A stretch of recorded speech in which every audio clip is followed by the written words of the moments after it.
Hi, my name is Hiwot Kassaye. This is my portfolio project for the full stack bootcamp program that includes Node.js and MongoDB. For my portfolio project, I have decided to build a real estate listing site similar to Zillow. I have developed the front end using React and now connected it to the backend server that I built using Node.js, Express, and MongoDB. Let's go ahead and first review my code base, and then I'll do a demo on my React application. So here is where I have my code base, server.js. This is our main app. This is where I have set up the connection to my MongoDB database or server. I have also set up Express application and set up where the static files for the images are being served. I also have the different middleware or the API end routes and which routes are being called based on what routes are being used.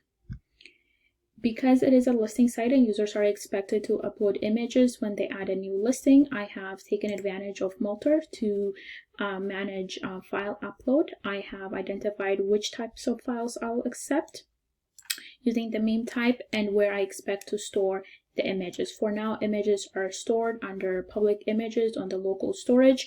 There is also the options of using AWS later on to save images somewhere else. Because we are using MongoDB, I wanted to create a little bit of a structure to the documents that are restoring on MongoDB. So I have created two schemas, listing and users, and this identifies the fields that are required and what types of the properties of the fields. For the users, I am using Passport JWT local strategy authentication method, and for that we are using the plugin Passport Local Mongoose, which adds the username and the password to a user schema. In terms of my routes, I have several routes that I have set up. Users route, this handles sign up and login to for a user. Rental, we have add listing site. This is where a user would have the ability to post a new listing to the site, and because they are adding a new list, the first thing we're going to do is verify the user is an authenticated user, and if they are, the next thing we're going to do is take advantage of the middleware that we built using Multer, file upload. Because we have the ability to upload multiple images, instead of using the .single method, I'm using the .array method, and for now I'm only uploading 4 files at a given time. And then this goes through the different options of how I'm going to create a new listing and save it to MongoDB. I also have created this Google location.js file.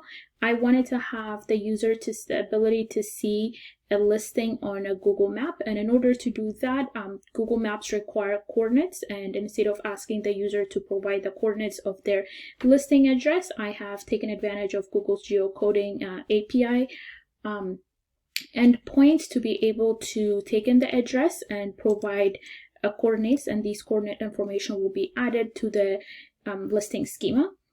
Authenticate.js, we are taking advantage of Passport JWT local strategy to authenticate our users, and this is where that authentication is happening. And I believe that concludes the code base or the highlights of my code. So I'm going to go ahead into my application and show you how it is connected to the back end.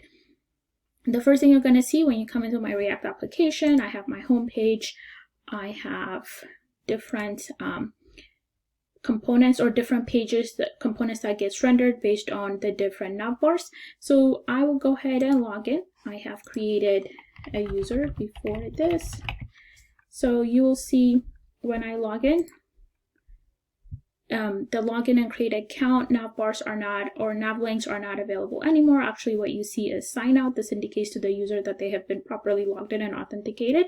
The JWT token that the server provides, I am storing it on the local storage, and when I sign out, I go ahead and remove that token so that the application, the React application, shows the user that they need to either log in or create an account. So here I have under my buy component, you'll see different listings.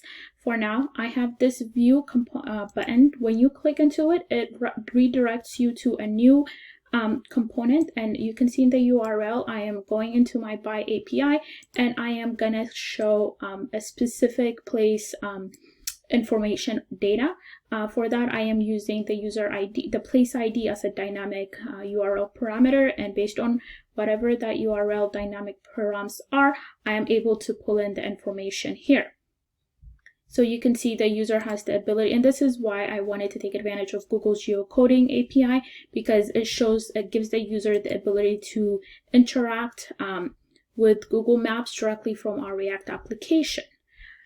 Okay, the next thing and the last thing I want to show you is the ability to add a listing. So I can go ahead and add a new listing.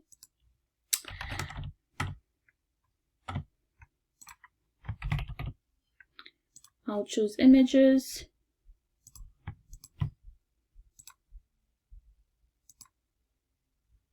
And it will be nice for the user to be notified that their listing was sent to the back end by actually routing the user to the new page that is created the second they submitted this listing. That functionality isn't there anymore, but you can come to the buy component and you can see now if I do view, I can see this new listing site that we added. And of course, it'll be nice to have more information, but it gives us the skeleton of what our React app is going to look like and how it is talking to the backend server. So I can go ahead now, sign out, for instance, and it takes me back to log in, create an account. This is how far I've gone in terms of connecting my client-side React app to the Node.js back server that I have built. And of course, there are a few things that I would like to add to this. For instance, I would like to use HTTPS to make sure our application is more secure.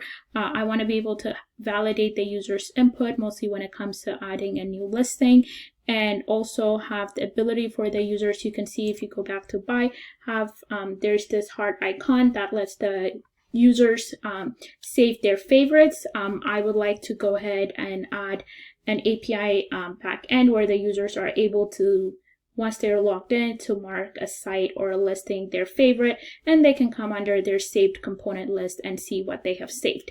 But for now, this is how far I've gone in terms of integrating my client-side React application with my backend Node.js, MongoDB, and Express server application. Thank you.